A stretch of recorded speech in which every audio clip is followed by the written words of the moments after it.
Hello, my gorgeous ones. Welcome to Alicia Budget Beauty. I hope you guys had a very Merry Christmas.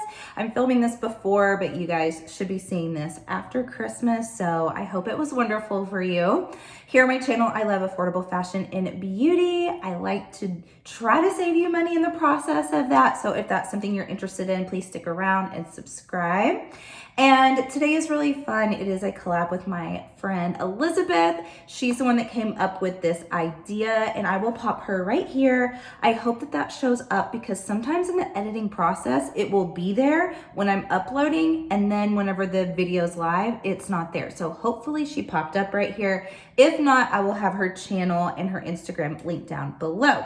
So this is really fun. She gave me 10 questions about beauty in 2022 and kind of just my thoughts about maybe like a brand or products, fails, you know, things that I learned, stuff like that. So if you want to kind of hear my thoughts on some of these questions, maybe you'll find out about some new brands and products in the process, then keep on watching. The first question, I've got them right over here, so I'm going to be glancing over at them. But her first question was, what makeup brand did you try this year that caught you by surprise?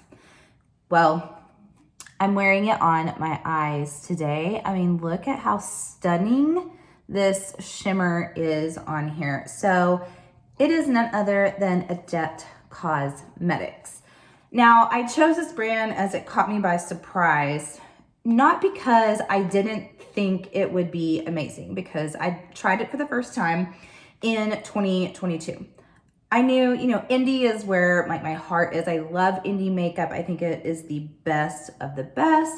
I do love drugstore still as well, but especially when it comes to like eyeshadows, eyeshadow formulas, and indie is just where my heart is. So I figured that it would be really good because I'd heard good things, but you know, there's a lot of great indie brands. But oh my gosh, like, they soared my top just of my favorites. There is something so special about the formulas, and I'm actually wearing the Minka palette on my eyes today. And I had said I was doing an eyeshadow no buy till May. And I lasted a couple of months, and I did break for just a couple of palettes, but I'm still doing so much better. That will come up later in the video as well about just how some of my process has changed. So I'll talk about overbuying on makeup, but I broke for the Minka palette because I thought about it for so long. I couldn't get it out of my brain, and I was like, I have to have this palette. So it is just absolutely stunning. Look at how sparkly these shadows are. There are only two mattes in here. I'm wearing both of them. They're purple lavender tone, and they kind of mix, you know, perfectly with these, but this is also a companion palette where you could bring in another matte palette as well. But just so sparkly, so vibrant, just a beautiful formula. I also on my face today have on the Valentina face palette, but I also own the Stella one. But this Valentina is just, oh my gosh, like it is so beautiful. This formula is so soft and smooth, and it just makes your like cheeks glow. This is the Stella one here, a little bit more like warm tones. And then I also have the Amunette palette and also the Nihindran palette, which, oh my gosh, these as well, like they are electric. So yes, Adept it's just that brand that blew me away. And it's now, I have a few brands that I will buy something every time that they release. Like I basically collect it. It was Nomad before I got on their PR list, and now I luckily get them sent to me. Lunar Beauty is one of those, and Adept is also becoming one of those for me. All right, number 2, what trend did you say no to in 2022? I don't know that I consciously said no, but I never did the jewel rhinestone look. And it's not that I hate that style. And it's not even that I think that I couldn't pull it off. Maybe part of it has to do with my age. I am 39, and I mean, I think it'd be fun for like a collab, you know, Halloween, but just, I don't know, my everyday life, I'm not going out with rhinestones. I don't think very many people are, even if you're younger, but you know, say it was like in the scene where I was going to concerts and, you know, out to maybe like clubs or like, maybe I would wear rhinestones on my face, but I just never did it. And I kind of feel like now I've waited so long that I'd be so late on the train that I'm just not going to get on that one. But some people are amazing at it and some people don't pull it off that well. But hey, if you like it, go for it. Number 3, knowing what you know now, if you could get your money back from one product, what would it be? Very good question. So this, I'm kind of tweaking the question a little bit. I did not pay for this product, but it was sent to me in PR. But had I paid for it, I would have been pissed. And that is the Patrick Ta Foundation and Powder Duo. That was the worst foundation I have ever tried. I know there are a handful of people out there that love that foundation, and I just don't understand, because I've now heard people who have dry skin like me, people who have normal skin, people who have oily skin, couldn't get it to work for them. But I have dry skin, and what's funny is I've heard from some people who have oily skin say that it was just so oily on them, you know, and for me, it was really drying. And then someone with normal skin, I think it was Angelica Nyquist, I think she said it was just greasy and oily. And I'm like, on me, I looked like a cobra that like died in the sun. I don't know why I'm a cobra. I'm some sort of snake, and I died in the sun, and then all my skin just fell off. I don't know. It was terrible. It was so bad immediately. I tried it a couple of times. I tried it with different primers. It was horrible, and it was not cheap, and I'm so glad I didn't pay for it. And yeah, so that was definitely the worst product I tried in 2022. All right, number 4, what is your favorite purchase of 2022? This is so hard because I mean, I did purchase a lot. I also had a lot that I love that was gifted, you know, to me in PR as well. Like there's palettes that I love, but I'm going to branch away from the makeup on this and say the Ariana Grande Mod Vanilla perfume that just came out at the 1st of December. Absolutely my favorite fragrance purchase of the year. So I reviewed it on my TikTok, and I said on there that I bought a backup like immediately because Ulta was having a 5 times the points and I think 20% off of a full size. So I was like, I'm taking advantage of that. I'm getting it now. If you've smelled Ariana Grande's perfumes, you know, most of them are pretty sweet, pretty light and airy. You know, like Cloud was my favorite of hers. And this smells almost identical to Cloud. So if you love Cloud, you will love this as well. And some people may say they're too similar, that it's basically the same. And the packaging isn't the cutest for Mod Vanilla, but there's something just more sophisticated and elevated to it. And it lasts for hours and hours and hours. If I spray it in the morning, I can still smell it on myself at night. It's the best perfume. I love it so much. It is girly and feminine and just lovely. So that was my favorite purchase in 2022. Number 5, what is one product you passed on but wish that you bought? Well, that's definitely going to be the Oden's Eye, the 2 Christmas palettes that they came out with.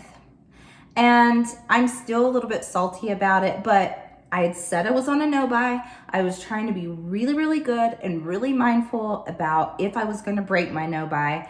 And as much as but if I wasn't on my no-buy, I would have scooped those up without even thinking about it. I've been like, oh, Oden's Eye is coming out with something new, because I love their palettes. I have probably at this point 7, 8, I'm not sure, quite a few of their palettes. Love the formula. Every time I do a look with it, it's outstanding. And the cool tone color story of those Christmas palettes was just so beautiful. And the looks that I've seen. So now I'm a little bit, and it was limited edition. And now I'm a little bit like, why did I have to be on my no buy? Because I wish that I had them. But at the same time, I think I could probably dupe it in my collection. So, but if I had to choose one that I wish I would have bought, that would be it. Number 6, what category in your makeup collection grew the most this year? Had a lot of growth in my makeup collection, I will admit. So it does say makeup collection, but I wrote down 3 things: palettes, lip products, and skincare. Those are the things that I went the most crazy with. And I mean, I ended up at one point with about 500 palettes. I decluttered 67, and there's a video on that if you guys want to check that out. And I'll actually probably be decluttering a few more. And yeah, so I bought a lot of palettes, or had a lot gifted to me in PR. And then lip products, I kind of went crazy. If I find one that I like, I tend to just buy all the shades, and lip glosses as well. I went nuts with the Sephora collection glossed lip glosses because they're so pretty. They're really affordable. They kept having those 30% off of Sephora collection brand, and the packaging is really pretty too. So I bought a ton of them. So yeah, lots. And skincare, I mean, this is the year that I discovered just brands that I love, and I know what works for me, and I know what ingredients don't, but I still like to try new brands to see, like, is this even more amazing on my skin? So that's definitely what has multiplied the most in my collection. Number 7, what brand would you most like to collab with? What would be your dream collab as a consumer? Okay, so this will never happen. I mean, I know I shouldn't say that, but they've never done a collab with anyone. But Nomad, that would be my dream collab. And there's a lot of reasons for that. Nomad was the first makeup brand and eyeshadow specifically that just really excited me. That made me want to start collecting their palettes, and the, you know, unique way that they put them together, and it's all, you know, destination based, and, you know, they research, like, they go to these places, and it's an experience in a palette. I adore the owners as well. They're really great people. They give back, and I mean, I have a great relationship with them, so that would be my dream. And like I said, I mean, there's a million people they could ever choose from. I doubt it's gonna be me, but your girl can dream. Number 8, how have your makeup preferences changed this year? Okay, makeup preferences. You know, I found a lot of my groove last year. The way I do my makeup now, as opposed to a couple of years ago, is so different. But I've been doing it about the same for a good year now. But there are a few things when I go back and look, because I mean, I document my makeup pretty much every day. I take a picture of flat lay of the makeup I use, and then like a selfie, just so I can keep track of, you know, like, what did I use that day? Like, my skin looked really good, or my eye makeup looks really good. And definitely eyebrows is one thing that I think I've perfected for me, for myself. I'm not saying you should do your eyebrows like this, but oh my gosh, like, I used to not do my eyebrows at all.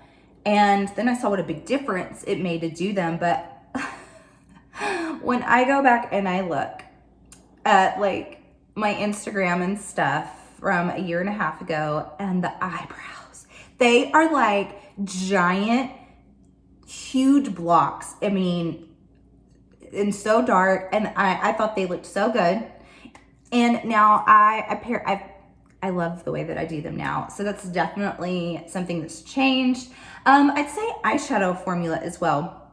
In 2021, I thought a lot of eyeshadows were good, that now that I've tried so much, I'm like, oh, those really aren't that great. So I now just really look for eyeshadows and like creating looks that are dramatic but blendable, and pigmented but can be sheared out. And like, I definitely do more blending than I used to. I've worked harder on that, and I've learned it doesn't really take that long. Just taking an extra couple of minutes to really blend and buff out eyeshadow can make it look more perfected and just, you know, professional looking. So that's something I've changed. And also, what did I write down? Oh, lashes. I wear lashes almost every day now. If I have an eyeshadow look, I'm wearing lashes. If I don't have an eyeshadow look, I may skip them. Or if I'm just staying at home, I don't always put on lashes. But if I'm doing a pretty eyeshadow look, I'm gonna put on lashes because I think it looks better on me. And I think with my eye shape as well, it looks odd to have dramatic, bold eyeshadows or these duochromes, multi-chromes, but not have the lashes. So that's how my makeup preferences have changed this year. Number 9, as a makeup consumer, what would you say is the most important thing you look for in a new makeup release? So, and she put, you know, like cost, theme, color story, packaging, all that. My name is Budget Beauty, Alicia Budget Beauty. So I still love affordable beauty, and affordability I do look for, but I get that sometimes things, especially like indie brands, are not going to be super cheap, and that is fine. I definitely don't ascribe to that if it's expensive, it's better. I love to try to find dupes or things that are even better than the expensive one for cheaper. So I do look for affordability still. Packaging, you know, I'm not a packaging snob. I appreciate beautiful packaging or creative, artistic, innovative packaging, but it's not a must for me. I'm not one of those that's like, oh, the formula is amazing, but the packaging is bad. So no, I'm not like that. And of course, I want the brand to, you know, the people behind it to be ethical and moral. And, you know, something that really attracts me to a brand, and I pay attention on Instagram, say I keep seeing a brand over and over and over again, share people who are small creators, or maybe they're in the older demographic, like Visyart is a perfect example. They will share all races, ethnicities, ages, like all the way up until, you know, I've seen them share people that look like women with their beautiful makeup that look like they're close to 80 years old. And I think that's awesome. And so if the people behind the brand are good, like I'm much more likely to go all in and support them. So those are just some of the things. And color story, you know, it's hard. It's kind of like before I was married and someone asked my type. It's like, I don't know. Like, I just, you know when you know. That's kind of how I am with makeup. It's hard for me to say because I used to be a warm tone only eyeshadow lover a couple years ago, and now I gravitate more towards cool tone. So, you know, I do love metallics. I love cool tones. I love, you know, a mix of neutrals with color as well. So those are just some of the things that I look for. Number 10, last question. What's one lesson learned this year that you wish you had known sooner? And she did say it doesn't have to be makeup, but oh my gosh, there's like a million lessons, not makeup wise. So maybe I'll save that for another video because I could probably talk forever about that. But definitely the thing that I have learned is not to be so impetuous when it comes to buying makeup. It's very easy to get wrapped up in all the new releases because we're just inundated with it all the time. And they come out so quickly. And also doing what I do and being on YouTube, there's some people I follow that I'm just like, dang, like they post a video every day. They review every release almost. And it makes you feel like you have to keep up. And I just started to learn that I wasn't enjoying it as much, and I didn't even know what was in my own collection because I was just like, oh, the new thing, I gotta buy it. So I've really learned towards the latter end of this year to just take a pause. If I think I want something really bad, kind of like a tattoo. It should be like a tattoo. Don't just run out and go get the tattoo. Think about it for a while, ruminate on it. Do I really want this tattoo? Do I really want this palette? Or am I just lured in because it's new and it's exciting? And just being more mindful about my purchases with makeup is the lesson that, yeah, that is what I've learned this year. So that was really fun, you guys. Thank you, Elizabeth, for collabing with me and inviting me to do this with you. And if you guys want to do this too, I'd love to see your videos. Let me know in the comments if you posted one as well, or just put in the comments some of your answers to these questions. And I hope you guys enjoyed this, and I hope you guys have a happy new year. Let's make 2023 the best. And as always, have fun shopping. Budget shopping. Bye.